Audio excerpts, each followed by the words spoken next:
Oh boy. What's up, everybody? Geektastic Cypher here on Free X Agents Media. The whole crew is in the house.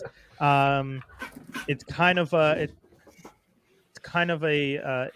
wild ride that we are all going through in these recent days. Last week we talked about the passing of Kevin Conroy, the voice of Batman that we I think an entire generation of nerds and blurs all around the world grew up and identified as the voice of Batman. And then this week we sadly found out that the Green Ranger, Jason David Frank, unfortunately took his life and was going through a lot. Skinny was just filling me in on a lot of the things that was happening in recent times with his life that may have led to the stress. And I mean, you know, like we always say, there's a lot of stuff going on. People always reach out to your friends, always reach out to your family. Someone can seem perfectly fine. Cloud nine and be going through it. I think, you know, it makes me think of Chris Cornell, how everyone when he passed was just like, they had no reason to think that he was in that place, that he was in that darkness anymore. And same thing with the Green Ranger. So, you know, our condolences to the family, and weird moment of Jaws D being promoted to main screen there. But Jaws, did you want to say something? It's because he shedded a tear. The single tear.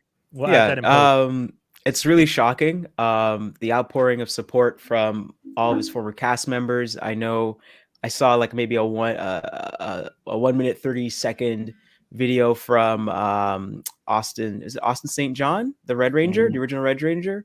He spoke about it too, and it was very somber. It wasn't like, he's like, you know, I know everyone knows that we wouldn't have gone out for beers together, but you know, it was definitely a big shock to him. I think our buddy Protoman also posted up Amy Jo Johnson, the original Pink Ranger, posting up something that was very heart-wrenching, very, very teary. Everyone's just very much shaken by it. And the thing that really threw me was everyone started sharing the picture of him with the Trini, the Yellow Ranger. Everyone being like together, and I was like, stop! Don't. Yeah, I wish they wouldn't do that, but you know, we don't need those feels. I don't need to think of those nerds. It's just, you know how they do. I kind of feel like it's a little bit warranted, you know, because they were part of the original right. No, I right, and it's one of those things where even though those group of people are still hurt by that actress passing too. Like I remember they were here for Montreal Comic-Con, and somebody asked about it, and they got through the question, but it wasn't whatever. It was still very raw. It was still, this person was very awesome, very nice. To my understanding, Jason did, like, I think I heard that he was like a very big prankster and stuff like that, and I think he did. I don't know if there was some animosities between certain people. I know between him and the Red Ranger, but it seemed like I didn't realize that was like a real. I knew. I mean, obviously you know it on the show, but I didn't think it was like. I knew it was a character thing. Story. No, Austin St. John's a bit of a dickhead, so he has beef with mad people. Yeah. But like, I love how we're just throwing shade at that dude. But like, you know, it's a big shame because, like, you know, as Jaws D said, like I also did a bit of research. I know that he was a big jokester, a big prankster, kind of like the Owen Hart of, like, let's say, the group. And apparently he did a lot of charity work and is always a very, very positive person, and that's what hurts the most, because like you're losing someone who, you know, regardless of I doubt he's flawless, but you're losing, quote unquote, a good one, at least from what it seems. He's never no bad, is like you only hear good things that come up from his camp or from people around him, so it's a big shocker. But also being someone who's, unfortunately, in the last year I've had to deal with two different scenarios of friends, family member doing this, and as Doc was saying earlier on, like, always check in on your friends. Always ask how they're doing, and if they're looking really, really positive, it might be even a bigger reason to ask them how they're doing or why they're really happy, because if they just say that they're happy because they're happy, sometimes that's not so true. Just look out for your friends, because even the strong ones, you know, they need support. Sometimes it's hiding behind the facade, and that's something that I think the pandemic had us all doing more of, and then the stresses of other things had everyone kind of in their own head. So it was hard for us to look at people and be like, yeah, let me help you while I feel like the floor is falling from underneath me, because I've been stuck inside for the past 2 years and dealing with all my own ish. So you're like, okay, this is just stressful in all sorts of different ways. So yeah, it's hard, but if you can reach out to your friends, reach out to your friends. If you can't reach out to your friends, but you think that they might need help or need someone to talk to, try and talk to one of your other friends, mutual friends, and mention to them like, hey, I was trying to reach out to so-and-so. I'm having a rough minute at the moment, but if you have a chance, hit them up, because I think they could talk to somebody. Hell, just let's just try. You never know. Even the best of us can have the blues. And I got to say, I was talking to my buddy earlier today, and even I said, I was just like, this is the first year where the daylight savings shift actually affected me. They'd be tired as hell, boy. Yes. And then him and I realized that it's because for 2 years during the pandemic, we stopped, because we weren't going out and being at work every day. This year, when we did it, that adjustment felt heavier because we haven't done anything for the last 2 years when it happened. We didn't have to adjust. You were inside anyways. You were inside anyways. So the sun setting when it set, it didn't matter. But now you're at work, you're sitting in the office at 2:30, it's getting dark outside. You're like, why is the office getting all dark? And then by the time you leave at 4 o'clock, 5 o'clock, it's pitch black outside. You're just like, this is some bullshit. Like, you're like, why am I out in this darkness?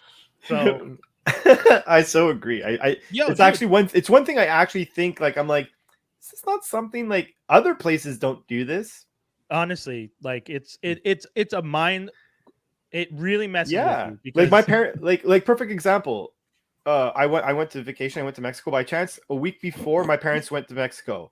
The difference between the only thing that changed between us and them during that time is that we had a time change. So when I went, my parents were like, "Oh, we're an hour behind, or whatever the difference was." And when I arrived, they're like, "There's no change in time." I'm like, "How's that possible?" Like, it's because we fell back or sprung forward or whatever. They don't change their time zone. Yeah. Okay. Same with the Caribbean. It's like, okay. Yeah. You go during the summertime, it's the same time. You go during the winter, you have to change your clock back and all this nonsense. It doesn't make any sense. Yeah. I went in May and I was just messed up still. It's weird.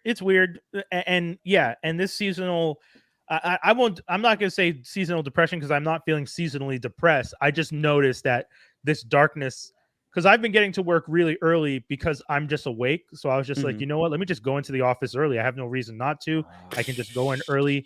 I start my work. So sometimes I'm the only one at the office. Like, yo, man, when you're in the office, because you're starting dark and no one's asking you for nothing. It's the best feeling ever. There's no fire. No one's asking you to look at this or get into a call there. You're just there and like, okay, time to bang all these out. Yo. You could just into the relax office, and all of a sudden you open the laptop, got all your emails from the day before, answering your emails, you start getting your work done, people start trickling in. By 9:15, everyone's now sitting at desk, everyone starts talking to you, and your brain goes, that was a nice hour and a half. And you're like, all right, I guess we're just now going to deal with all which is fine. That's why we're in the office. People want to talk, people want to reach out to you, want to ask you questions about projects and stuff like that. So be it.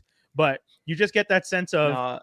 I remember when I used to do game testing, I would go into the office an hour early because I could, and then I would just use their internet and just chill out for an hour, relax, get in my videos. Oh, where's my DJ mind going? Where am I going? Over here? Here we go. And then all of a sudden, on that, and then all of a sudden the manager was like, "Oh, I'm gonna make everyone come in. I'm gonna shift the time because I see so much people here at this time." And I'm like, that's BS, because I'm here an hour early and you come in at the time that, like, an hour after that I see you walk into your office. So why are you switching?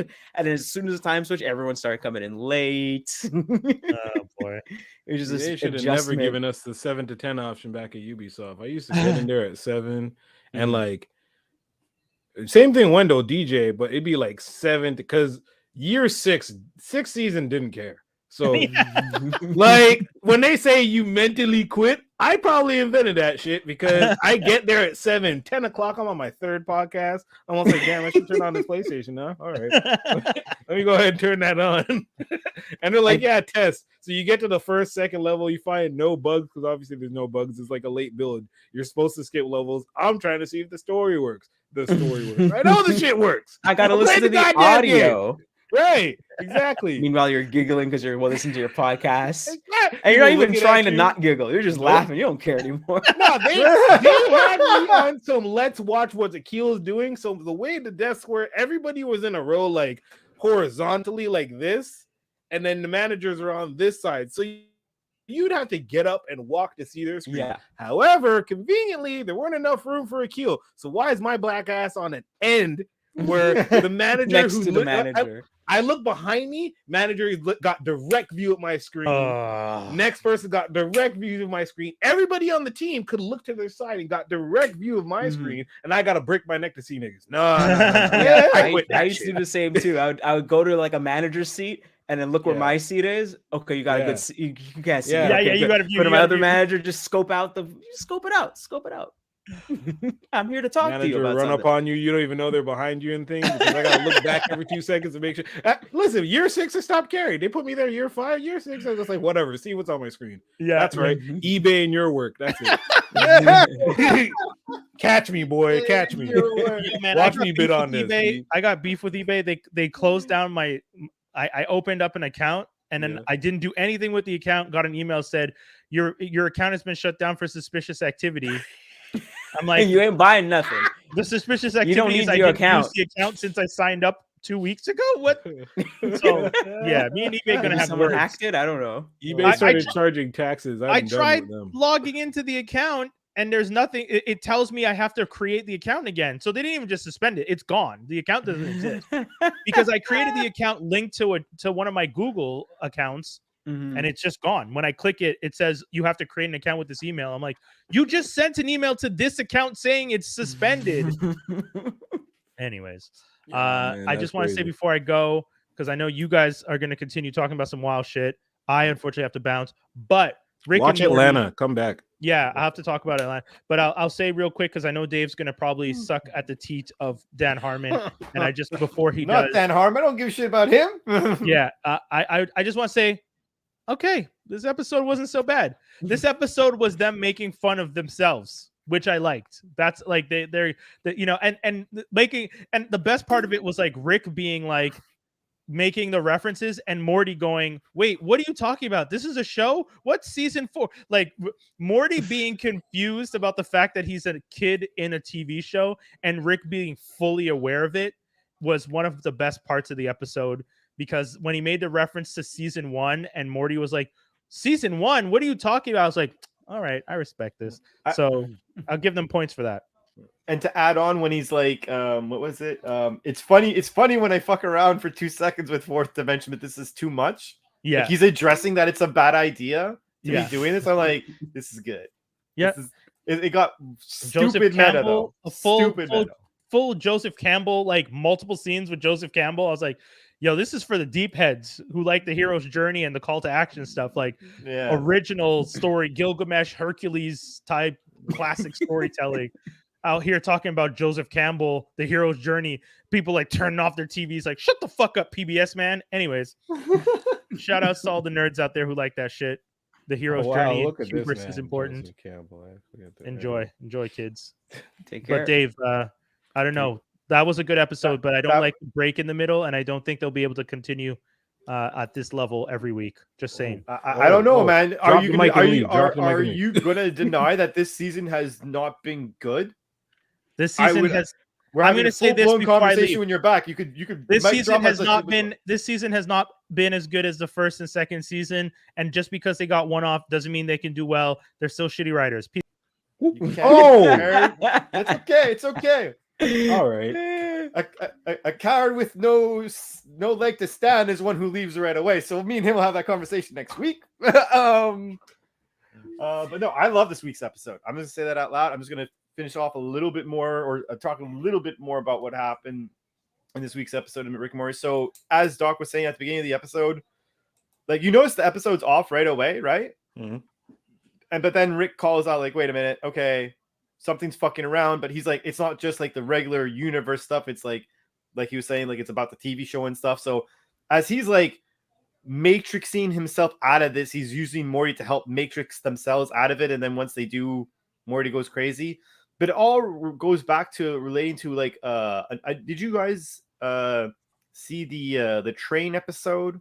No. Where they have like a big adventure on a train, and it turns out being like this big mastermind thing behind it. Well, anyways, brings the villain back from a previous one.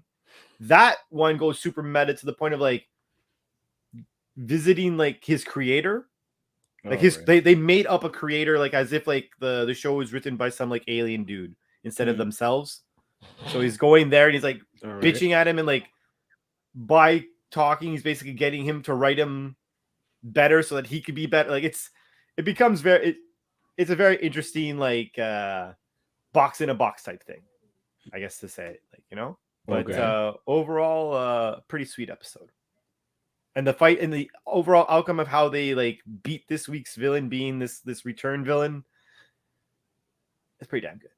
It's like I enjoyed it. For someone who doesn't care about who writes things and what he may or may not have fucked up somewhere else, or I don't even know who Dan Harmon is. I don't care. You guys can say fuck him as much as you want. Like Rome, what it takes a town to breed a kid or whatever the stupid saying is. Like, wow, it's brutal. It takes a village to raise a child. You messed up. I don't give a shit. I don't care. I don't give a shit. The whole point of the matter is this: Rome wasn't built in one day. People make this show good. You mixed up two. Vava I didn't mix up two. I was going to say the Rome built. thing, and I stopped myself to correct myself. He's back. No, he's not back. Okay. If he's coming back just to hate on the fact that I hate on this, come I'm here, back. Stop it. Back. What do you mean you're back? Get out of here. What are you doing? So just a quick background. My internet was out the entire day. I was tethering from my phone just to start the show with you guys, for anyone who's watching this. And then as soon as I disconnected my phone, the internet came back. Like it said no internet for my Ethernet. Then as soon as I disconnected, it flashed and said internet back, just so I could come in here and say Rick and Morty sucks. Just so that the gods of the internet knew that I needed to come in here. You can't deny it. You said you've liked more through conversation. You said you've enjoyed more episodes than you've hated this season. No, Brian, if anything, by that measure, it means that this has been a great season. If that's good enough. Hold up, Brian. You missed Dave messing up. It takes a village, and Rome wasn't built in one day. He mixed them both up together. He smashed them together. No, and then when he realized he was crashing, he said whatever the saying was. The village? Is that what he said something to that? No, I was trying to remember the village one, but as I was saying it, I for some weird reason started murmuring the Rome one. Like I was thinking out loud, and then I was like, I'm on the air. I'm in front of people. This is not working. I'm not trying to write material or anything. I am totally down. On my face. Rome wasn't built in a village is perfect. That's the title. Print it. I'm not writing it. You guys have to write it down. I ain't writing it. Rome wasn't built in a village. Okay, so wait, what did I miss? So that's it? He just fucked up saying that line? That I'm saying that Rick and Morty has a good season. This is a good season of Rick and Morty. 6 seasons in a movie. Yeah, but if borderline, I don't want to say great season because that'll offend people who have any gripe with this show. But it's been a good season for this type of show. I gotta say though, when you know what the problem is with Rick and Morty, and I'll say this is probably the problem with a lot of TV shows. When fans? Yes, that's Jaws. You don't have to preach directly from the Bible. That's not even fair with that one. Yes, fans are problematic. Damnation. I think Steven Universe is probably the best example of toxic fans. If you guys ever look up the history of those fans, and no, I haven't. Please tell me because this show is bonkers. Steven Universe fans are so they had such a progressive mindset in a way that when the creator all the way other. Sorry, you finished. I was gonna say they're so progressively left. They get violently progressive left. Yes. So like exactly. The one thing I knew was that this artist that was like drawing characters from Steven Universe. I was just gonna tell one of the characters is plus sized and Yep. she drew her skinnier. And the fans just descended on her, just like, how dare you change your body type? Skinny, can you imagine if you decide that you want to just draw someone in your own idea of the character? You're not necessarily saying they would look better this way. It's not like all these weirdos who keep white facing Rihanna being like, Rihanna would be prettier if she was white, which is there's people who do that too. What kind of dark world do you what? The internet is a weird place. There are people don't look up white Rihanna. All I see is Bucky and Cat kissing, and you're talking about white Rihanna, and this nigga's talking about Steven Universe. I shouldn't have even brought up white Rihanna. If for anyone watching that up, that's a dark I Google. apologize. Don't look up white Rihanna. But white Rihanna is the craziest bullshit. But you decide you're going to draw a character. This character is usually drawn curvier. You decide you want to draw the character to look more like your body type, which is what, from what I understand, that's what that artist was doing. They wanted to draw the character to look more like them. Everyone blew up. Now, I get the idea that most characters in television and everything have been drawn slim. So when a character is thicker, it's the idea that we finally got one. Don't try and take it away. Guess what, though? Anyone can draw anyone the way they want, guys. It's a free world. These kids, you're talking about children or young people. Hell, even if the person was 45 with kids, if they want to draw this character slightly different, guess the fuck what? They can, you weirdos. Y'all out here threatening this person, calling them fat phobic because they drew a character differently. Get the hell, man, these fans out there are toxic in some places. So all that to say, Steven Universe fans, and then you have fucking Rick and Morty fans almost burning down McDonald's for some Szechuan sauce because they're so damn ignorant. Yeah, that's not all of us. No, it was enough of y'all lining the Rick up and Morty fans are the it only takes a children few of to the make South Park everyone fans. look crazy. Exactly. Sorry, Skinny, what'd you say? The Rick and Morty fans are the spawn of the offspring of South Park fans. Oh my God, seriously. I see it. I see it. That's a dark. Oh, libertarians? That's a deep cut. Yackety schmackety doo. Everyone's always libertarian until they get older. Until they finally grow up and realize we're ain't gonna work like that. So crazy though. Oh, you want the free market to go to do what it needs to do? Okay, look at Twitter. Right. We're gonna let everyone say whatever they want to say, and then advertisers like, nope. A lot of people we good. To find their access when they're unhappy with their lives. Yo, facts. Mike is right. Yo, that's one thing. Listen. I just want to say this real quick to y'all on there on the internet. The internet, there is technically. First, it's not real. That's a whole other conversation. Meta. Don't tell them that. What, are you crazy? Shit. But I just want to remind you guys, like the metaverse. It's not real. The idea of free speech is that you can say whatever you want. There is no place on the internet that you can use to say whatever you want that isn't owned by somebody. At least if you want them to see it.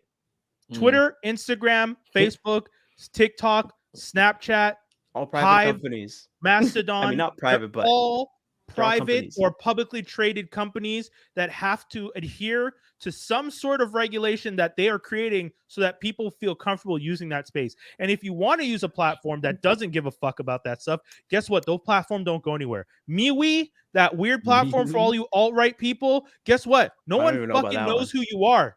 See, I'm the only one who knows. Because you search in the dark internet. Because I searched the weird internet spots. What happened to that chat room spot? Chatterbox? What happened to them? Right. The Russia chat roulette, all these weird random. Guess what? There's people still watching everything, and you can't just say what you want. Doja Cat was in a room with a whole bunch of alt-right dudes saying whatever she wanted. The internet still found out and still tried to burn her for it. Yeah, but them alt-right dudes got her on the charts now, though. Right, sure. I mean, they're her and Taylor Swift and all of them. Yeah, it's like I hate black women. What was that joke by Chris Rock? It's like everyone has that old racist black uncle, and he's just like, oh, and it was like, but you're married to a white woman. It's like, when the revolution comes, I'll kill her first. Just stop it. What are you doing? Insane. Knock it off. Oh man. Oh, yo! Speaking of old cranky black uncles, Let's happy go. American Thanksgiving to the Yanks and the American fams out there. It's gonna be your Thanksgiving tomorrow, or if you're watching this Tomorrow. They treat Friday, that thing like a Thursday. whole shit. It's like, how y'all partying so hard right before Christmas? Yo! y'all niggas ain't tired? Some of them act like they had today off too Hey, from work bro, because They everyone, take the whole week off. The whole shit's a They're- wash, bro. True. Monday, Tuesday. They're getting greens, beans, tomatoes, potatoes. Greens, Yeah, we should beans, play. you name it. Oh, I can't should've say too played it. much. She might sue us. yeah. I got a You package assume- from .com that's supposed to get here today by 8, even though I know it's not coming here by 8, and I hate when they make me do that. Oh, Well, yeah. wait till it comes. Listen, it hasn't moved since the 14th. I know it's not. Yeah. No, but we have to wait till the 23rd. No, you have to wait till the 23rd. I want you to start getting my replacement ready. Why? Because on Thursday when I call your ass, guess who ain't gonna be moving? Yeah, The exactly. United States of America. The whole Because it's country shuts Thanksgiving. down. Whole thing shut down. I'm not gonna get my Okay, package. Till And I December would 3rd. just like to point out, because people get mad at me when I say this, and Dave, this is going to start back one of our debates that we always have. Oh no. But every go. year I tell Mhm. people, Home Alone to me isn't a Christmas movie, because if you did Home Alone at Thanksgiving, it's the same fucking movie. And it's even crazier because if Home Alone was done at Thanksgiving and the family had left not to Paris, but to go see another family, like the dad's family somewhere else Same to celebrate movie. Thanksgiving, it's the same movie. The only Oh my the God. decorations could even already still be up because they're preparing for Christmas. It's still the same don't movie. No, but it doesn't have the I- same I- impact when he wakes that up the doesn't- next morning and it's Thanksgiving. Yeah, 'cause it doesn't make- No one Oh, gives a I'm fuck gonna about go waking up on downstairs Thanksgiving. and go to Hold get my on. present. Oh wait, it's Hold on, Thanksgiving. There's no guys. presents. You don't have the Thanksgiving. music. You Hold don't on. have the guy One thing. reuniting I with just his wanna family. You don't have understand, none of that because Is it's the Thanksgiving. present, is him going downstairs and it being Christmas the main Listen, thing of that yes. movie? Also- Or is no, that no. all the It's- action? hold on, is hold the on. main I thing? want- based on the family moment want of Dave to go. him missing that, and the only people who care about that much are fat fucking slobs who like that's like Hold on. Christmas for certain type of people, not for the world. Wait, are you The saying world- Thanksgiving is for fat slobs? No, I'm Oh, saying that no. if someone wakes Fat up to phobic. Thanksgiving, no, I'm saying if someone wakes up to Thanksgiving that hard to be like, I'm gonna have some turkey, compared to like a genuine kid going downstairs thinking he's gonna be with his family, getting gifts and On getting Christmas. Right. Like, if you're saying that's the Also- same, you might have an eating. It doesn't matter if you're Also- skinny or not. You could be skinny and still have a problem. Also, Yeah, that Wendell. theory does not make any sense Let's go. because that would Which mean theory? that whole block has Yep. people at home doing Right. Thanksgiving. So the And they sticky would notice that bandits- the boy, right? the sticky the- bandits like not sticky bandits, sorry, the wet bandits, because they Wet would bandits, yes. Sticky is they second would season, yeah. they wouldn't Second they movie. would be detected. People are like, what's going on over, like, you know what I mean? Like, It also wouldn't- wouldn't make sense. It wouldn't make sense their plan of going from house to house, because no one's like worried about, oh no, people are having a lot of gifts to steal at Christmas because it's Thanksgiving.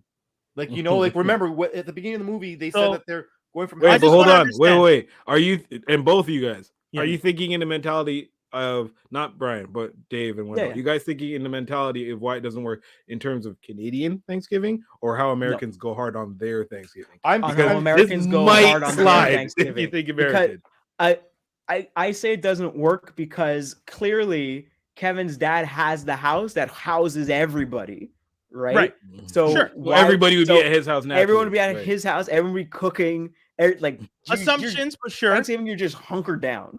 I think everyone came to their house. I don't know how the family dynamics works. We don't Right. really understand. We don't know if people Right. came to his house because he's got all the space, or if everyone just straight a crazy amount of family just living in that place because that mortgage is effing high. Or Kevin's dad is a drug Or dealer in my Chicago other during the theory- 80s and 90s. My other theory is they all went to that house because it was the closest to the airport. That's also a potential. Just saying. I don't know about you, but Wendell, you know West Indian families. If we're all traveling together, you stayed at Auntie's house. We didn't. Right. I didn't stay at my house. I stayed at my aunt's house because we're all going to leave together the next morning.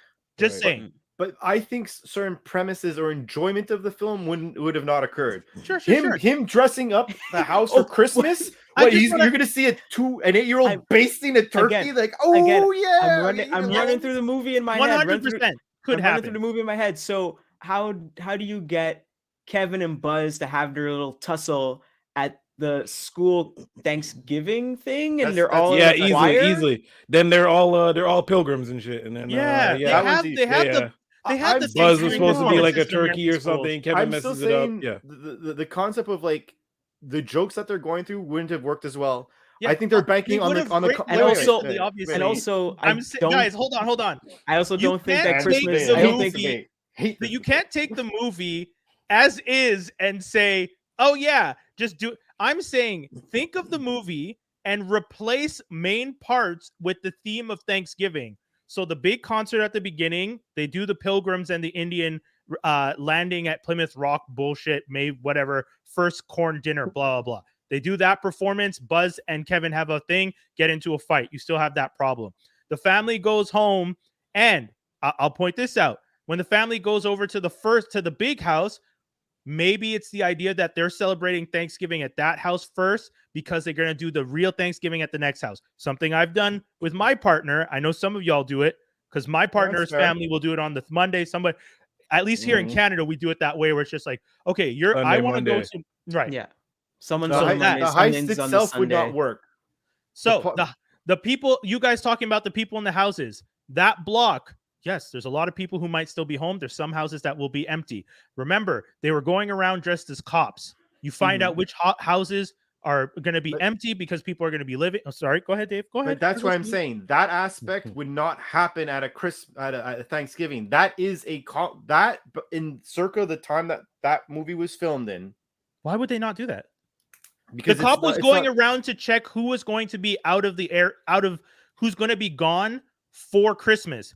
Why would the cop not also do that to say which families are leaving for Thanksgiving? That's literally the same thing. Because I feel with Wendell, it's the hunker down concept.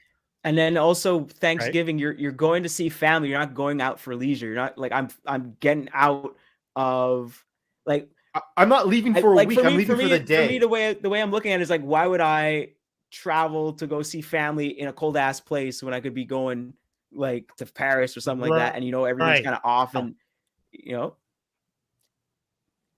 was that? Beautiful argument. I will not hold it against you. The only reason, because I've actually had this discussion with someone once, the two highest travel days in the United States, are Christmas and Thanksgiving. So even if you do swap it, it's still one of the most highest traffic transportation days. You want to know why it's a Christmas movie? Because you want it to be. That's all. No. Because they made it a fucking Christmas movie by setting in fucking Christmas. That's why, Brian. You're not winning Home Alone. You can win a lot of things. I love doing this thought exercise, but the movie is what the movie is. He doesn't even believe A Christmas Carol is a Christmas movie. My thing is, here's another thing. When between the two holidays, when do people feel the most alone? Christmas movie. Sorry? Between the two holidays, when do people feel the most alone? Damn, son. Christmas. The most alone? Yeah, the most alone. Christmas. Have you ever been alone on Thanksgiving when your whole family's because I have, and that shit feels lonely. What are you talking about? It's just as lonely. My family, one year, my mom had to go to the Caribbean. You're putting your own... out west, and my sister wasn't home. I felt alone. What do you mean? That's anecdotal. But you're also being anecdotal. You're saying no, I'm not. No, I'm not. I'm being serious. Like, okay, look at. I'm sorry. Alone. Look at the movie. Look at the movie. What was it called again? Lethal Weapon. So all the time, that writer, he constantly does everything in Christmas time. But specifically for that movie, he does it on purpose because Riggs' wife passed away. He's the lethal weapon because he wants to kill himself. He's constantly doing crazy things because he just straight up wants to murder himself. He's very suicidal, and he has a scene where he puts a gun to his head. He's about to put it to his mouth. Early on, yes. Or very early on. And it's the whole point is that, hey, look, Christmas time is happy. This guy is fucking miserable. Yeah, but I would say that the point you're making is the time that people feel alone is when people gather with their families. And I would say at Thanksgiving, people also gather with their families. Whether or not I think we can actually look up suicide rates between the two holidays. But we could also look up suicide rates on Blue Monday. And that's not Christmas. And people are also more depressed. They get their bills and they're more suicidal. Funny enough, they get the bill from the Black Friday purchases in December, but don't tend to look at it because it's Christmas, and then get the past due bill in January and when they're more depressed. But being someone who's missed both family events. Out of loneliness, I definitely would say I have a bigger connection. I had a bigger like feeling of like, let's say FOMO or whatever, Christmas compared to Thanksgiving 100%. Right. Like I think that's when it comes to this movie, like part of the fact is that Christmas is definitely a tighter bond, because Thanksgiving, I've substituted Thanksgiving easily just to go chill out with friends. This movie could not be something where you just replaced it with, and I like, think, you know what I mean? And I think more recently, Thanksgiving has been the big thing than compared to than the 90s and the 80s and 90s. Because if that was the case, then they would have said it then.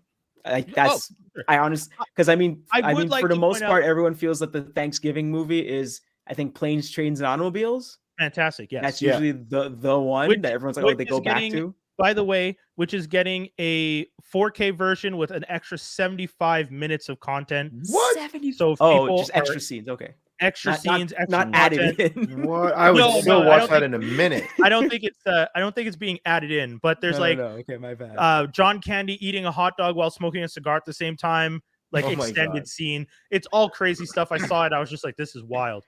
All to say, yes, I do agree that in Canada and the United States, where Christianity is the predominant religion, people have a stronger connection to Christmas than they would not.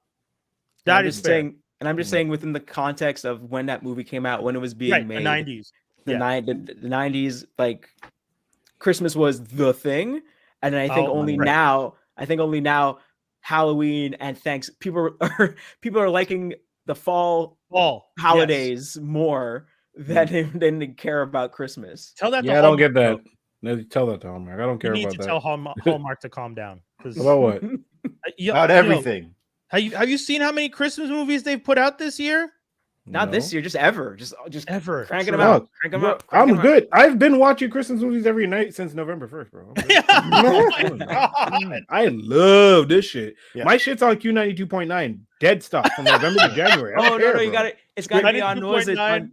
It's got to be on, what was it? CG80. It feels like Christmas. Oh my God. But Q92.9, I think they have it just like always, like it's always Christmas from like I think after Remembrance Day to 26 nonstop. It's the same ass songs, but I mean, I love it. Q92, for anyone who's not from Montreal, is it used to be a soft rock station that got changed over to like a kind of more pop station. Alt rock, because we're old now. Yeah. And then yeah, that's exactly I was talking to a friend of mine, and she told me that you're old when you go to the dentist's office and you're playing the music you used to like when you were a kid.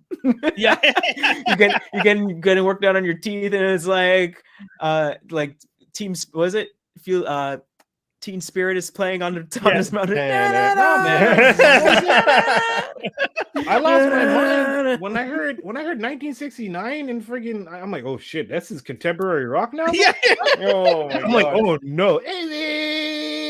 I'm like, oh man. It's a wrestling company. Smashing Pumpkins is contemporary rock. Still love that song, but shit. Goddamn. Didn't even grow up. We are getting older, folks. To anyone who's been listening to the show, we've been doing this show for how many years now? Like, So I've been old. We're definitely at the age. Yeah, we're definitely at the age where we start to think back. The other day, someone was talking to me about at work about music, and they're just like, "Yeah, I remember the first time I heard Lauryn Hill's album." I'm like, "Oh yeah." They're just like, "Yeah, I was like 13." I was like, "Yeah, me too." They're just like. And then I realized, but they're 22 right now. So they heard that album less than 10 years ago for the first time. Oh, man. I remember getting the Lauryn Hill CD the day it came out. And like, if you could damage, like, you know how they say you play a record so much, you'd scratch it? If I could have played a CD so much that the laser would burn through it, Lauryn Hill's CD got played so much that it's like, I was convinced it was gonna just explode at some point. And this kid heard it 9 years ago. 9. Probably streamed it for the first time. Not even on CD. Streamed it. Probably streamed it. Yes. Probably. Didn't even have to take the wrapping off of it. Didn't even have to open up the jewel case. Didn't have the booklet. There are kids that are 10 or 11 years old that have grown up, and Drake has been a constant. Oh God! There is no time without Drake. There's no Yeah. time where Poor Jimmy. bastards. No, but no. You have to understand. Like Dave, I know you're putting it as a, but like imagine. No, I can't do that because that band sucks. Imagine Say the band. Go ahead. I was gonna say, imagine Billy Talent being there, but like I can't. Because, Yeah, like I I'm like joking. them. I A lot love of people Billy like Talent. them. People in I'm Germany messing hate with you right now. Anyway, Fight. what I'm saying is, we can imagine a time where he wasn't the number one hip hop rapper in the world, and there are kids who are up now, 11, tying their own shoes and shit, and he's never been not number one. That's nuts. He's their MJ. Oh, I hate you. Yeah, that's I hate true. you, That's I true. hate you. I hate you for saying that. He's their Beatles. I hate don't you do guys that. for using He's these their analogies. First one is okay. Nope. I Most hate of them are gone. There's only two You know left. why? Deal with You know it. why I hate you guys though? Because I can't even deny it. Is the worst part. I can't even deny that they're the like. But I will say this. I will say this. For every single artist who made the number one charts after they changed how they counted the ratings, Don't count. there should be an asterisk next to their name. A big old star. A big old fucking star. Because as soon as you started changing it so that every time a single came out and you streamed the single a certain amount of times, when the album came out, it counted towards the album spins. Imagine that a single could get an album to gold when it drops. That's bullshit. Imagine Michael Jackson or the Beatles having that ability in their tenure. Oh my god, that's insanely unfair. They would be in the trillions of views. Yes. Like it'd be ridiculous. I think the equivalent spins would be insane. Jay-Z sold 1 million copies of Magna Carta before it came out. But that's why he's better than. Yeah, I'm not gonna. But I think he is better. I'm the white guy in the room. I'm not gonna say the thing I was about to say. Didn't they originally changing the rules so people couldn't gank the system? Well, they tried changing the rules. Because I know was DJ it Khaled? Prince? Huh? DJ Khaled. He was one of the ones that got mad when they changed the rule because he was bundling. He was ganking. Oh yeah. He was bundling a lot, and then Tyler beat him that 1 year without bundling. And then he got mad and said, well, they should have counted my album sales from the bundle. And they're like, well, no, that's the whole point. You can't trick people and be like, hey, if you get this shirt, you get this album and it counts as an album sale. You bought a shirt. They're not the same fucking thing. Gee whiz, Khaled, I guess you don't have another one. Yeah.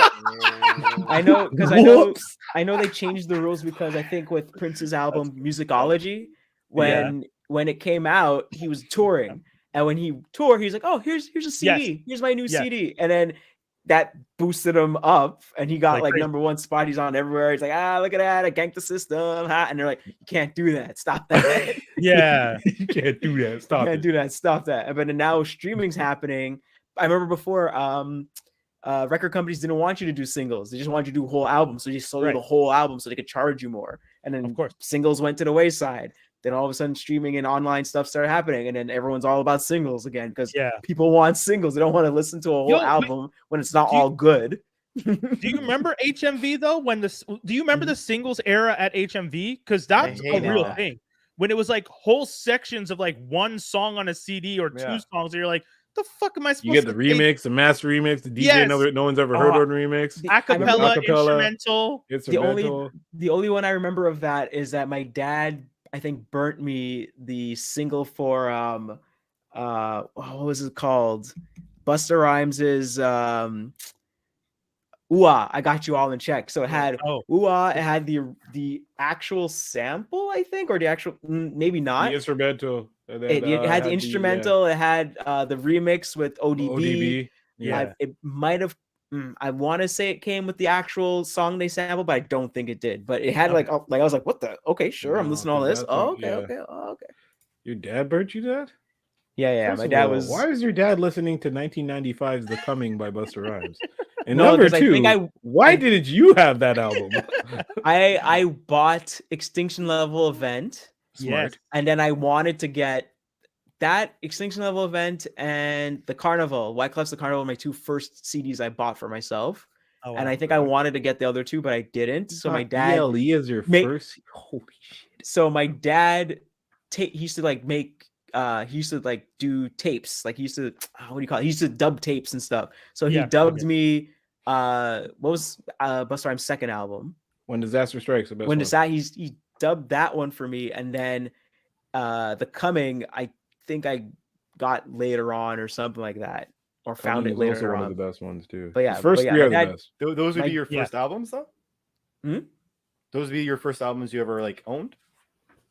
The first Extinction Level Event and Wyclef's Carnival were the first two I bought with my own money, and then all the other stuff my dad would like have the CDs or get them, and then here's Columbia House. He would dub the tape for me. Oh my god! Which one was the one with the Knight Rider theme? No, hold on. I think that was Fired Up, and that wasn't even on an album. That was on an album. That was like that was the same. It was on a compilation album later on. It was on a compilation. That was the same beat as Timbaland and Magoo's. When the Clock Strikes. It's 12 o'clock when the party just don't stop. It's the same beat. Yeah. But Timbo somehow put it on an album with Magoo. Busta Rhymes had it out.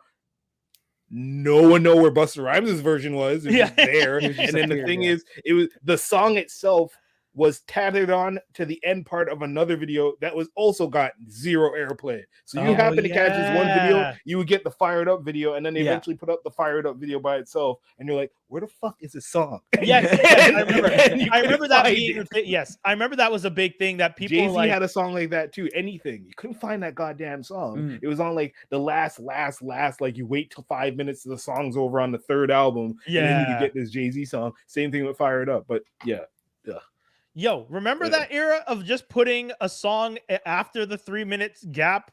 Yes, it was bullshit. Yeah. Because if you didn't know it was there, then you're like, oh, this album sucks. You never knew. Like, no. The best song's like at 3:52. The album is 40. I remember one time that got scared the hell out of me because I was like, I fell asleep, I took a nap, and all of a sudden another song pops up out of nowhere. And you're like, wait a minute, what? And your shit's maxed at that volume.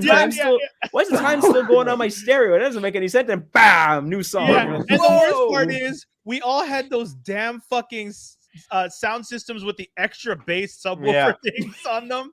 So obvious. So it, like when it gets quiet, it gets real quiet. Then this thing goes boom in the mirror. And you're like, what the fuck? Your bed starts vibrating. Why were we all doing that? Turn It Up / Fire It Up by Busta Rhymes. Yes. Let me look up the history of the song while y'all go ahead and talk about your craziness. Drake.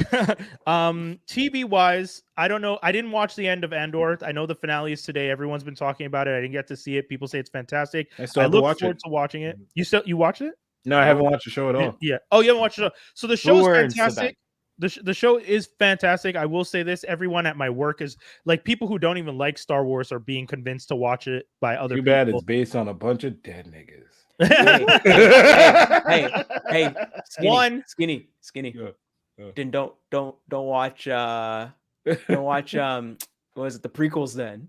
Because it's all based on dead people. All of them dead. But you know what I mean with Andor. I won't. I'll be good. But yeah, I mean, so Andor's been really good. People, son. Yeah, on the water. No one wants to see my time with 2 hours. Different approach with the Titanic. people saw that movie for the death scene. No one came saw it for the love story.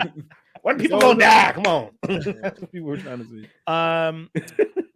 But yeah, I'm trying to think of what else I watched recently. The Welcome to Chippendales just dropped with Kumail Nanjiani, and my buddy and I were talking about it because I asked him, what is the brown equivalent of an Uncle Tom? Because whatever it is, that is what Kumail Nanjiani's character is, and it is bad. I got one. It's a pro British Indian guy. That's what it is. Yeah. I know Just Rain had a joke about that, and it's like he's dressed in a nice suit and everything. He's like, "Oh, you see, the Queen is really great." And Oh Lord. Okay, wait. Skinny has some info for us. Skinny, right. Good news, bad news. Turn It Up remix / Fire It Up is the third single by American rapper Busta Rhymes, released from his second studio album, When Disaster Strikes, in 1997.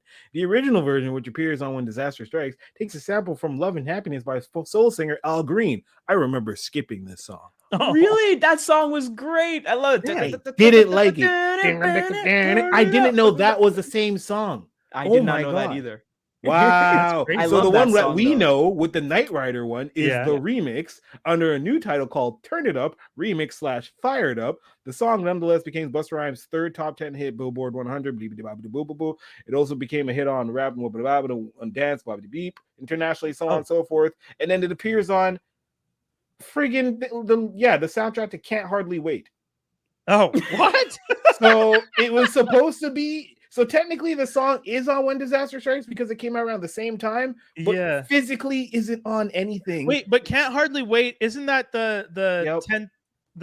Which one's Can't Hardly Wait? Not 10 Things I Hate About You. Yeah, sorry. That's Can't Hardly Wait. What is Can't Hardly Wait? I don't even remember. Can't Hardly Wait is the one with Jordan Gordon-Levitt and friggin' Alex and Mac. No, that's no, it's not. It's not that one. Hold on, wait. Can't Hardly Wait. I love that teen romantic comedy film written. One of our favorite songs ever is on the soundtrack. No one remembers. Oh, here we go. No Seth Green, Jennifer Love Hewitt, notable for the Before They Were Famous appearances by teen so stars. Seth Green, Tits McGee, and the guy from Dawson's Creek. Okay. Tits McGee. What? No one knows what I'm talking about. Shut up. Don't do that. No one would have known except Jaws had just said it. No, I don't. I don't think it's the. I don't think it's the guy from Dawson's Creek. Joshua Jackson? No. I'm looking at the Wikipedia. I don't think that person. Isn't it, dude? No. All this to say, go watch Andor. Sorry. You sure that's not homeboy? No, it's not. That his name's not there. Ethan Embry. No, that's not him at all. That's not him at all. No. Wow. 1998. Yeesh. What's this movie about? Oh, Peter Facelli. Is that who you're thinking of? Yes. Skinny? Yeah, that's who I thought it was. He was on the show with Bill Bethany, the one with Tiffani Amber Thiessen, where they play Fastlane. Is that what it's called? Oh, where they were like detectives, but they're like using Bill Bellany. Oh, it's like the 90s/2000s Miami Vice kind of thing. Yes. So basically, I think the name of their right? It was a USA show, wasn't it? It was some kind of US network show. It was. I think I have that on DVD. I think I have the whole series on DVD. I actually really liked that show when it was on. Yeah, I think Snoop Dogg was he did the intro for that. That I don't remember. I just remember liking that. As a dramedy with Tiffani Amber Thiessen, I was impressed with what the show was because I was like, this is ridiculous. It was pretty good. I liked. Yep. The pilot was pretty good because they go to jail in L.A. and Bill Bellany's character is from the East Coast, so they go to jail and like the white guy's like, no, this is my coast, it's West Side, I got this, and they grab him, and I think he's talking to the dude that wrote Underworld, so the big buff black dude, in Underworld, that's like the werewolf. He's in the episode, and they're playing like this weird game where it's like you have to name an actor and then name like 5 movies they've been in, and that's how they're betting money because it's like the West Coast, right? It's LA. So, yeah. Man, the show only had 22 episodes. Damn, it was a good show. I remember that. You know why? Okay, you know why? McG. I think it was a McG show. Yeah, and it aired on Fox. Okay. So the Tiffani Amber Thiessen. So I do remember it, but I always get it confused with VIP, and I realized that VIP lasted way longer than that show, which is totally wrong. It should have been the other way around. Yeah, but you know why? Because VIP had Pamela, and it was just like girls in tight outfits. See, that's what confused me. You say the other girls Tits McGee, but not this. No, because she was Barbarella. Like, no, you got to put more respect on her name. Where like at the end of it, Jennifer Love Hewitt. Jennifer Love Hewitt just like looking for ghosts at the end of it. What was that show? The Ghost Whisperer. Yeah. Exactly, Ghost Whisperer. Oh my god. Tiffani Amber Thiessen. I liked it better when it was called The Frighteners. Yeah. I think that's supposed to get a restoration too, a 4K restoration as well. I think. I have a cousin in that movie. What? No way. One of my I have family in Australia that we don't really know. Cousin in OVO, you got a cousin in a movie. What's happening? No, but crazy story. We have all this family in Australia because once upon a time, one of my great uncles or whatever got onto a boat thinking. Sorry? No, go on. He got onto a boat thinking he was stowing away to America, and stowed away to Australia. How long was that? Yeah, joke's on you, dude. Yeah. Like, what? Where was he? No. So he ended up staying because he got to Australia and ended up staying, having a family, and there's no snow so here. Well then, that's fair. Look that. I have to beat everything with a stick, but no snow. No, but like taking it. Imagine uncle. He's like, I'm coming to the States. I'll see you in a week. 2 weeks later. Oh my god. Wait a minute. 5 months later. That's a long ass boat ride. I remember how it was like a big deal in the family reunion, like our cousins and Frighteners. I was like, okay, I've never seen this cousin. They're in Australia, and I don't watch horror movies, but cool. That Peter Jackson. I'm not mad. That's true. That movie is Peter Jackson. That's a crazy family reunion. Hey Cecil, what happened to you? You know, funny story. Like we thought you were dead. You left, and then you had a whole family in Australia. That first family reunion must have been nuts. Boy, what happened to you? Yeah, so this bus. I mean, I got this boat right. Yeah, but even at that, like, how does he imagine him showing up like years later because he started a family, and then you're just like, yo, dude, we thought you were dead. We have a ransom note. Yeah, we have a wanted poster. Like, what the fuck is That's happening? an episode of something. I want to write that. That's a show. That's a movie or a show. Something. No, but it was cool because when I went to Australia, that side of the family, I ended up staying at one of their houses because my dad was just like, reach out to this cousin. I was just like, that I've never met in my entire life, that I have no. Okay, sure. And then when I they're one of out 6 black families in Australia, I think. Yeah, exactly. It was so funny because when the Aboriginals are there, like, motherfucker. Yeah, they were protecting not just you but their reputation, right? But when he showed up to pick me up so we could go kick it at his place, when he walked in, I was just like, "Oh, you must be my cousin," because it's the only other black person who walked into the space. Oh, that's crazy. Because I remember because I'd been in the hostel for 2 days, and I remember thinking, I haven't seen another person of color in like 3 days that I've been in Sydney, Australia.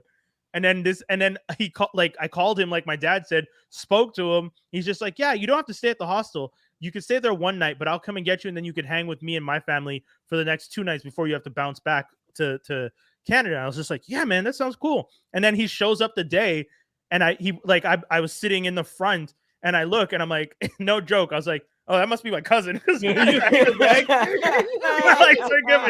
like, hey, are you? And then he's like, yeah. I'm like, hey, what's up? I'm Brian. It was so funny. I legit had not seen a picture of him. What year was this? I went to Australia in 2009. Damn, son. Wow, before like all this, you're crazy. Yeah, that's before cell phones were good, where you could still. Yeah, exactly. What are you doing, bro? Did I ever tell you guys a story? I've told you guys a story about how when I went to buy the cell phone, I also went on a date with the girl from the cell phone store. No, but... I've told you that story. I've told you. Sounds like you're showing off now. No, I've never heard this story. I got a phone and a girl. No, okay, a number and a girl. It cost me $600. What would you say? That's what they call I it. would love to pretend like the story ends well, but the girl ended up being the most racist person I've ever met in my life. And that's what happens when you pick up girls.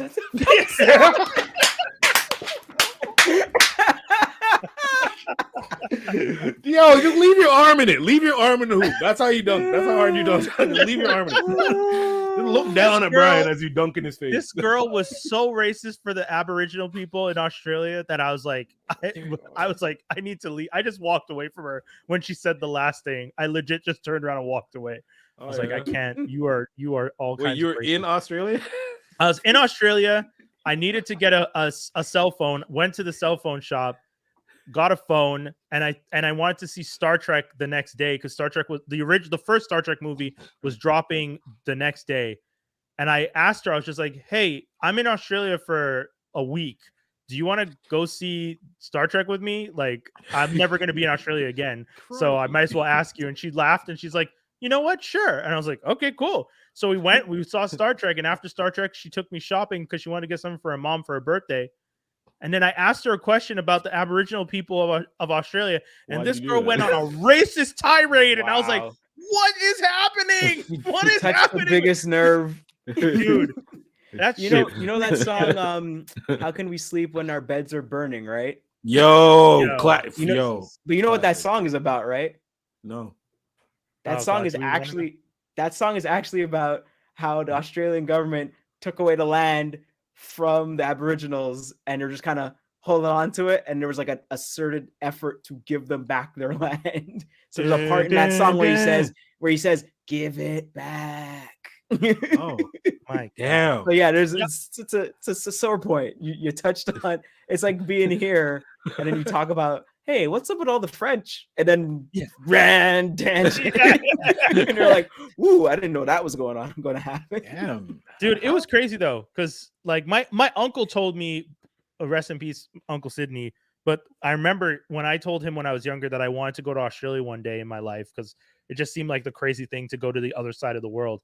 And he's just like, if you go to Australia, have fun, but be careful because they are racist. They are racist. Like, you just said it so matter of fact. And I was like, I was like 12, and he's just like, they are racist people. They are racist people. And I was like, okay, thanks for that.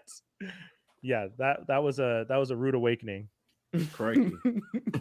Yeah. Crikey. God. What other TV shows have y'all been watching? Anyone else? Watching anything good? I'll go. I watched the little special Wendell Wild on Netflix. Yeah, that's a fun one. So it's a animated feature, kind of a lot of black characters, a lot of black people, a lot of people of color actually. It's basically this little girl named Kat. She loses her family, like, in most animated movies like this. But you actually see the throwback to Disney style. Not even Disney style, like almost like any stop motion animation where the parents die, kind of thing. You actually see them, like her interacting with her family, and it's all pretty cool and stuff. And it kind of sets up a few things here and there. And then sadly, they get into a car accident, fall off a bridge. But dude, they went full Winter Soldier with that too, though. Like, they show you everything that. That's what I mean. Like they didn't sugarcoat it. It's like, oh, maybe nope, that both gone. That's it. It was so dark. It's in the very typical, like, the difference between like North American and British like kids kind of stories is where North America is like, oh, we're not really gonna tell you. Maybe they survived, maybe they didn't, maybe. But like British is just straight up, nope, they dead. No. So then the evil wizard came in, killed the mother and dad, and tried to kill the baby, but couldn't kill the baby, and had to leave the baby there crying by itself all alone. Bye bye. Yeah, that's it. That's a very good. That's a very good point you just made. The biggest child-based story is like full-on dead parents, kid left alone. So she ends up growing up. She goes into the system because she's an orphan. She ends up possibly, like, in the intro of it, you kind of think like, oh, she probably did something, and she ended up going into like a correctional kind of correctional system kind of thing. Yeah. And she ends up going to a I guess like a nunnery / school. Because they have like a second chances thing, but she quickly realizes, oh, I'm just here because you're getting money to have me here. So I'm not really wanted here. And her style is very much like alternative punk, because it turns out her dad likes punk music and stuff like that. So that's the stuff she gravitates to. Like Fifi Dobson. Yeah. Like, that's what the vibe I got when I saw her. And then, she meets some people, they dig her and stuff. But the whole thing is that she's apparently a death maiden?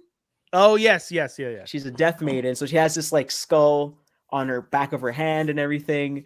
And but you know what? I'll say this.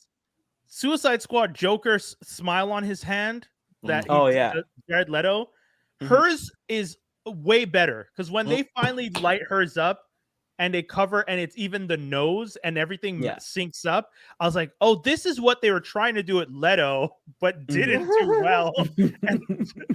and Jordan Peele just did it in a stop motion movie 100 times better than those guys did. Yeah.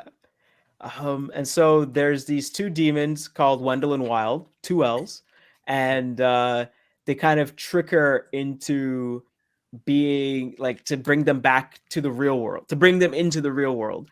And they have, like, they're both brothers, and they're both played by Keegan and Jordan. And they want to create like this really cool what was it called, fairground kind of thing. Yeah, like an afterlife fairground but... kind of thing. Yeah. And so she's only willing to bring them back if they can bring her parents back to life.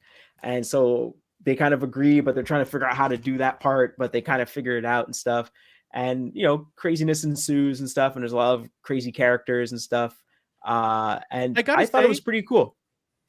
I enjoyed it. I really enjoyed it too. And one of the things I really liked was I like that the trailer makes it seem like Wendell and Wild are purely evil characters. Mm-hmm.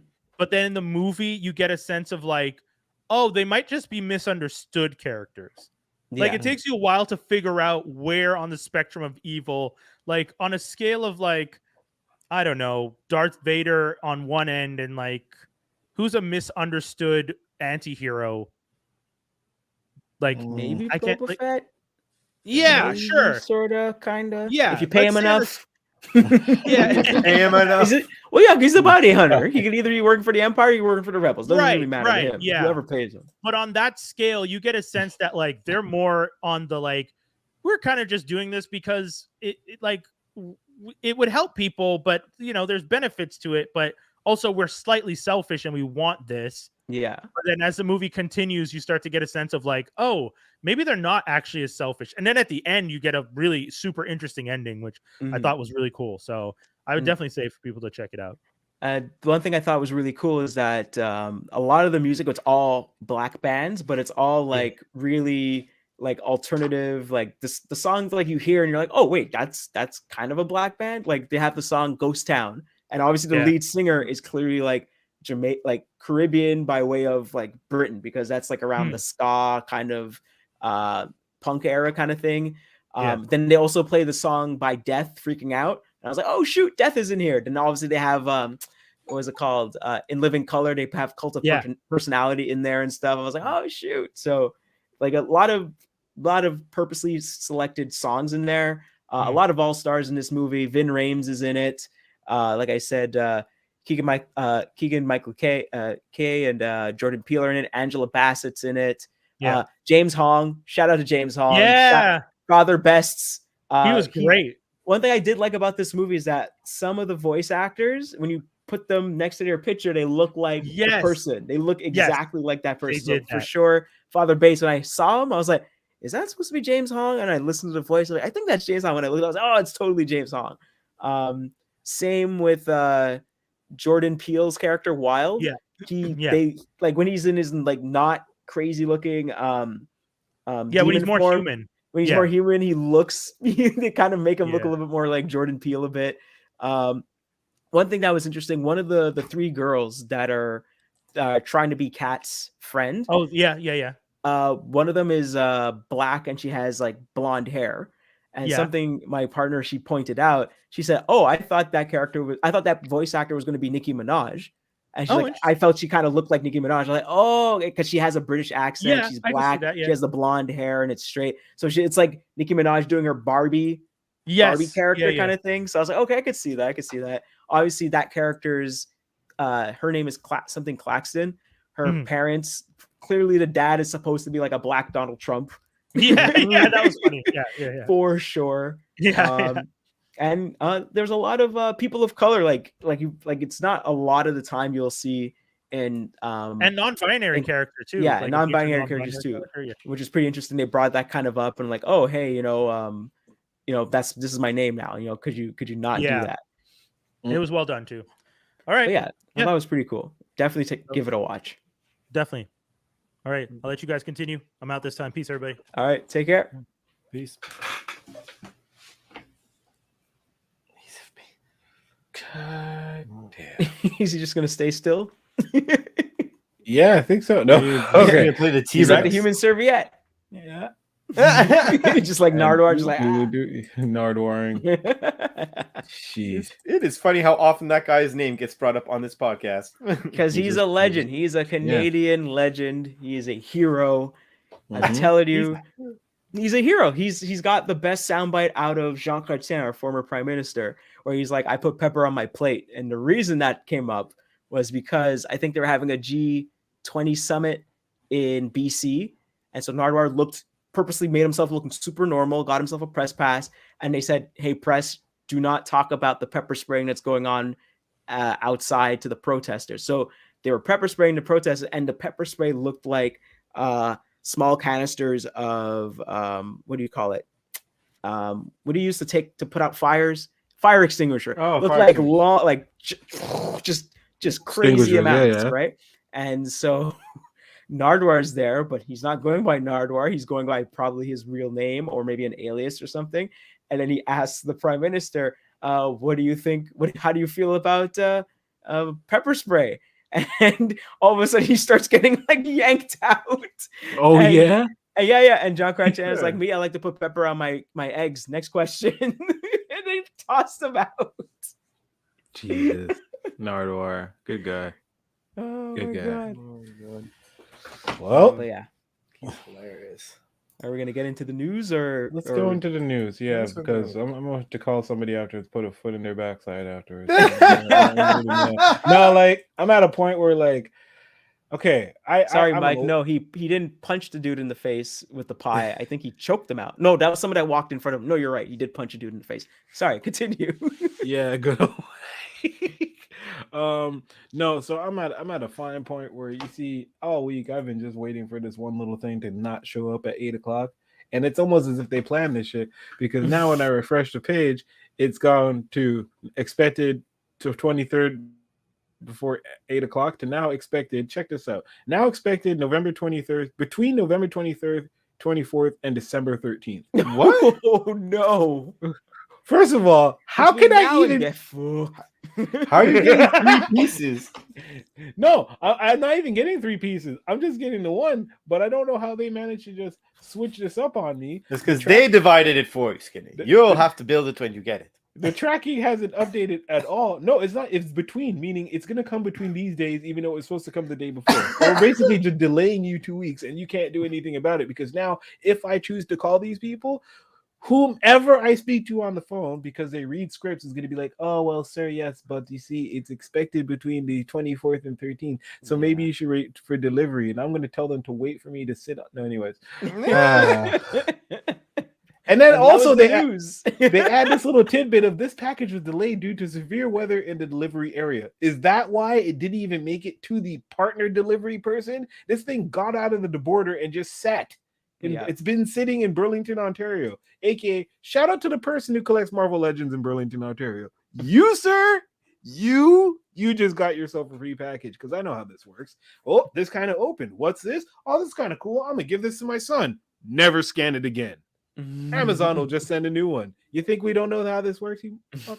Oh, man. Anyways, Geek News. No, I mean, hey, listen. No, you're lucky I didn't go into my rant. Hey, man, it's that scraggly time right around Thanksgiving and Christmas where you either order something right before December or it gets lost into February until February. So, I mean, hey, don't order things now, people. Don't order a thing. So there's now, and then also if you're ordering stuff from Asia, then they got their time off as well. Like New Year's onward kind of thing. Our New Year's onward kind of thing. Yeah, I try not to do that. So let's get into the news before we get any more hot. Do we have the song? Let's have the song now. Let's just Dave, do the song. Honestly, we really do probably have it here. But yeah, read the first news. We got geek news and rumors this week. Nothing too crazy. Yeah, let me read that. We got Chevalier trailer for what is it? Joseph Boulogne, the prodigy known as Black Mozart. Do you know this? Yeah. So I remember a while ago they were. I remember watching something on PBS like years ago, and they were talking about this like really great swordsman. But I didn't know this swordsman also did a bunch of other stuff. Like he was just super accomplished. So he ended up like he was basically he's from Guadeloupe. He's a son of a person that owned slaves. But the slave master actually loved him and his mom and like gave him his name, which was very unheard of at the time. And said, I want my son to have a better life. So he shipped him off to, he went to ship him off to France to have like the finest education because his his dad had it like that. But he also warned him that like, hey, it's going to be really messed up for you because you're black. So he managed to become a great swordsman, and he beat like France's best swordsman apparently, like handily, not even like his talent was just really, really good. And then from there, I think he also was he was also playing the violin, but no one knew that he could play the violin. He just was just, I'm gonna do this. And so then he started writing orchestras and stuff like that. And at some point he got knighted by Marie Antoinette and became a chevalier, which is their version of the knight. And then so the movie's just basically talking about his life. And I think at some point they busted up his hands, but then he said, you know what, I'm going to throw myself into my music, and like really killed it from there, kind of thing. But there, if you want, you could definitely look him up on YouTube and find documentary, like mini documentaries about him and stuff like that. So I was surprised that they're finally making this movie, because I remember hearing about it, like, oh, we want to try to make this movie, we want to make a movie about Toussaint, and then finally the movie's actually being made after like 20 years, I think, of them talking about it and hopefully trying to get it out there. So looks pretty good, looks pretty interesting, definitely a period piece, so definitely check it out. Sure. Next piece of news is Amazon orders multiple Marvel Sony shows, showing that there's going to be apparently a Sony Marvel verse, or at least a portion of and the first thing coming out is Silk Spider Society, which, to be honest, I'm a little bit meh on that. I don't really I don't even. Good for it you. Might be good. I mean, like, the comic might be. I mean, the comic might be meh, but I mean, if they're making a show, hopefully they can make the show better than the comic. And you can only, but like, you could try to go up, you know. I mean, Morbius, you can't go much further down.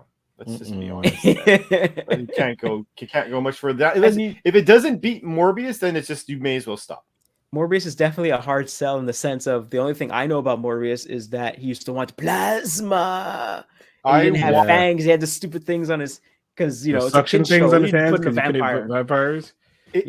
I watched that on a plane. It took 2 plane rides for me to actually sit through the whole thing because I couldn't stomach it. The movie or the cartoon? The movie. Yeah, I'm not watching that. There's Fox, like, there's Sony movies. I love the choice that I have now, where I could just not watch Sony movies if I don't want to. Yeah, it's great. Didn't watch Let There Be Carnage. Not gonna watch Morbius. I'm cool. I might watch Let There Be Carnage one day. If I'm super bored. It's not needed. Yeah, right? I thought so. It's really not. Chris Hemsworth taking a brief break from acting. Some people say it's a retirement. He keeps emphasizing, though, it's a break. It's just, I think he's trying to figure out what's going on, because he did get he's more risk to getting Alzheimer's. Yeah, it's Alzheimer's. He's like, I got these kids, I got this health, I got this money. I'm chill. Yeah, I'm gonna sit down. Gotta enjoy it. And like, he just like released a book and is just about to release his own TV show. So he has money. Yeah, I did see an article though that he was like pulling a bit to have another Thor. No, he wants a Thor 5. Yeah. So like, we'll see. He wants to keep playing Thor as long as possible. That's because he likes that money. Yeah, for sure. Oh yeah. I mean, everyone will work, and I'm the star all the time, and I get to be called Thor. Yeah, I'm good. I don't really need to do anything else. I don't have to do anything other than work out and look good. Thanks. Well, I mean, he has that Netflix movie that he did, and I think there's supposed to be a sequel to that too. Extraction. Yeah, Extraction. It's supposed to be a second one. Yeah, well, it's already finished filming. They're in post production right now. Although it is a little late. I've been looking forward to that. Just because we are talking about Chris Hemsworth, who is, we could say, born from the House of Mouse. And speaking of which, Bob Iger returns to Disney. No sense. He gets that pop. He walks in through the canvas. Like the pop. Yeah. Oh God! It's Bob Iger. Oh my God! The guy's like still, the former guy's still taking stuff off his desk. They're like grabbing him from like Uncle Phil styles, throwing jazz out of the of the house. Yeah, exactly. How are you doing that, man? Like, how did he come back? Because he had enough. That's had enough of what? What was happening? I don't understand what's going on. Is he Tom Brady? He's like, I can't stay home. I got to go back to work. Yeah. These people are making billions, but they should be making trillions. Up you, man. You retired. That's super weird though. Like what? Like does it? Did they even explain why he's coming back? Or no, he just came I guess back. like the only thing I saw it said investors were a little bit worried, and so it's like, fine, I'm coming back, and then their stock went right up again. he never left, guys. He just said, "I want a vacation. I deserve a long vacation. Hold my beer," and just walked away. The man's 71 years old, dude. You need to chill. And then the last bit of news, Blade. I'm about to screw that up. Marvel's Blade finally finds a new director with Lovecraft Country's Helmer Jan Demange. The guy who directed the pilot episode of Lovecraft. Okay. So that's all you need to know. Like he did that really scary first episode of Lovecraft where you thought to yourself, "What the hell is it that I'm watching here?" And that's what he's about to do with Blade. And it's he should. Yes, that's how Blade should be. Like it's going to be interesting seeing Marvel release a Blade movie because you need blood in that movie. And don't worry, a significant amount. Don't worry, you don't. I'm need worried. A significant amount. I mean, you do? Have you seen Werewolf by Night? Have you seen Blade? Have you seen Werewolf by Night? But Werewolf by Night is all in black and white for stylistic choices, which is telling you, hey, we're really about this shit. We can do it. And I kind of wonder if they did that on purpose so they could release it in other parts of the world that have issues with that. So I think Japan might have something, or is it Germany? I think it might be Germany. We're like, hey, too much blood, don't do that. And they're like, okay, everything is a stylistic to them. Everything is strategic. They know we're clamoring. We want blood. We want guts. We want all the Freddy Cougarness and stuff we can get. And they're like, yeah. But we need to sell. So we're gonna give it to you, but we need to sell. So let us just do this. I mean, all they have to do is make it better than Blade Trinity.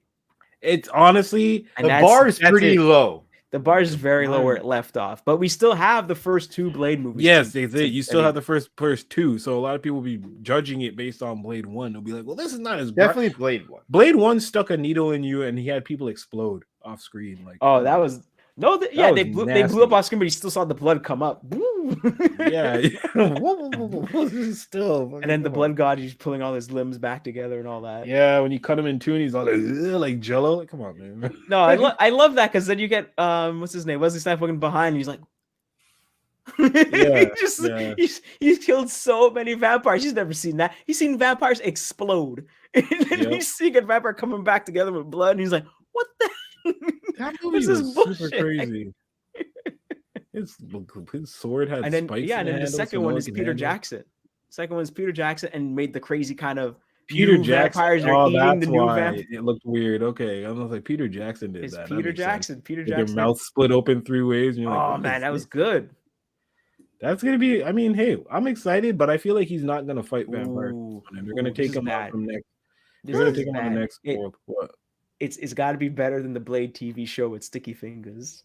Oh well, yeah. I didn't even know that. I haven't seen an episode of that, but I spoke to Sticky and I was like, "You gonna go back to be Blade?" And he's like, "I mean, if they call me." So I mean, I haven't seen the anime, the Blade anime they did in the 2000s. I didn't see it. Yeah, it's way better. It's way better than the show you just named. Oh, yeah? You watched the show? Basically, I watched the first 2 episodes. When I bought, so back in the day when I bought like the box set for it, it came with the show with like the first hour or 2 hours. Like I'm not sure if it was the first episode or the first 2 episodes in one. Like it was like a little mini. Dude, I almost like straight up first thing I watched because I'm like I've watched all these things. I'm super down to see how this is. Watch a show. I almost threw it out the window. It was that bad. It's bad. It's exceptionally bad. I did like the premise of it where the people that were controlling Detroit were like these native vampires and they were controlling it forever because they had the land for there and I thought that premise was pretty cool, but like it's really tough like when the person that's playing Blade isn't a martial artist. And it shows kind of thing, and it's just let me put it this way: you going after Wesley Snipes on a TV show is maybe not the best idea career wise, you know. And like a TV show only had back then, it doesn't have like today. Like if they made a Blade movie today with the same guy, it's TV show, it would be definitively better just by how much money is invested in a Blade movie now. or show now, right? Like this is before Disney Plus and everything. Yeah. This is before Game of Thrones. This is before Breaking Bad. This is still like Cleopatra 25 era, Mutant X. Like Mutant you're X talking era. about like Highlander the TV show type like graphics. This is crazy. It's funnier for me because I know Sticky personally.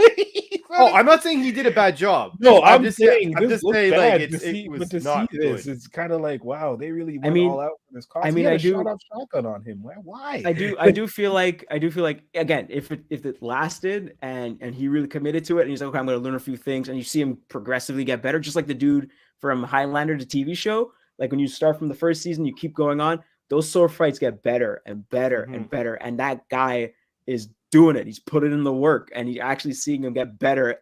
And by the end, it's just crazy choreographed stuff that they're doing. Because this lasted a season, that wasn't going to happen. 2006, I mean, IMDb. 2006 was that dark period. Yeah. They tried to do whatever. Like, that's the thing. It's like, it didn't come. I think this came after Blade Trinity, too. So it's just kind of it's kind of you didn't have a lot. Yeah. Like, the franchise itself is not doing the greatest at that point. And again, comic book TV shows are doing exceptionally bad at that point. Like there's none that are really like even a present. So yeah. Yep, we got 13 episodes. That sucks. No. Oh well. Oh well. But yeah. Yeesh. This is so Did we talk about the John Wick 4 trailer last week? I don't think we did. It's been out for a while. We did, but we could always talk about. We'd never problem talking about John Wick. Never problem talking about Donnie Yen in John Wick. Yes, yes, I cannot. Donnie Yen. I'm down. I'm stupid down. I'm just wondering. I wonder how long they're going to make this go for. That's the question.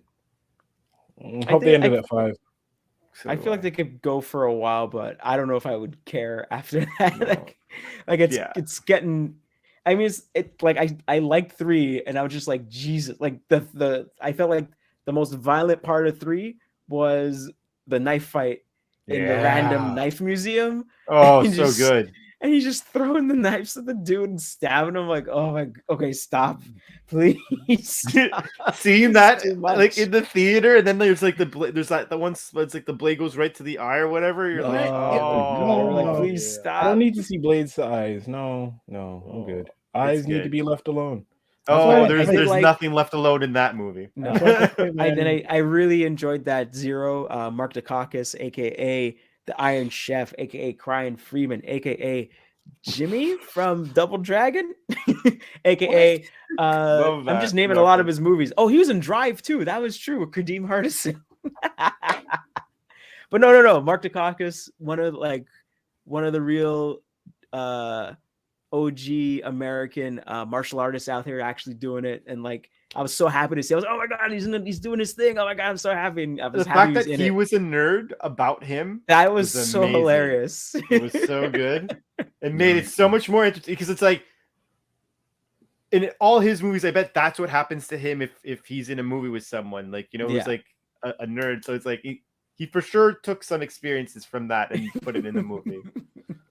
Oh, that was the other movie he was in. He was in Brotherhood of the Wolf, if you remember that French movie from the 90s. No? Oh, it was pretty cool. It was really, really cool. Look it up. Whoa. Yeah. Homework, people. Look up Mark Dacakis' movie. That's how we're signing off. Wendell's giving you homework. It's a good way to go. It's a good way to go. And anything else you guys want to tell the people? Chop Vision here Sundays. Check us out. But otherwise than that, I would say check out Transformers Slag, and also to Lee J. Happy birthday, King! Happy birthday, happy birthday! Yes, sir. Fellow Novemberer. Friend of the show, a friend of the whole crew as Lee J. Frequent listener. So yeah. We appreciate you. A big happy birthday to you. Have a great one. And for everyone else, tune in next week where we'll be back. Full crew again, talking some craziness as we do. And you know how we get down when we all get together. Funny things happen. So Tune in next week for everyone, and we'll be back. I'm gonna go ahead and find. Actually, Dave, give us a little something so I can, properly sign off without having more of a delay. I'll do one last suggestion. It's a random suggestion because I read it while I was on vacay.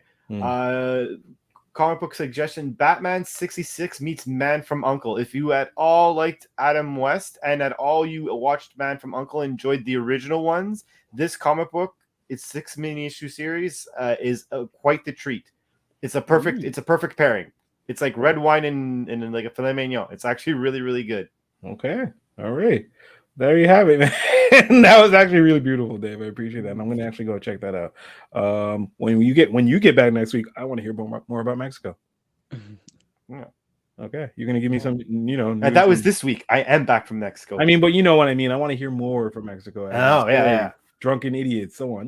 Vacation. How you get? We weren't just up in your room talking to nobody. I'm sure you encountered somebody. So let's find out. All right, next week, y'all. Peace.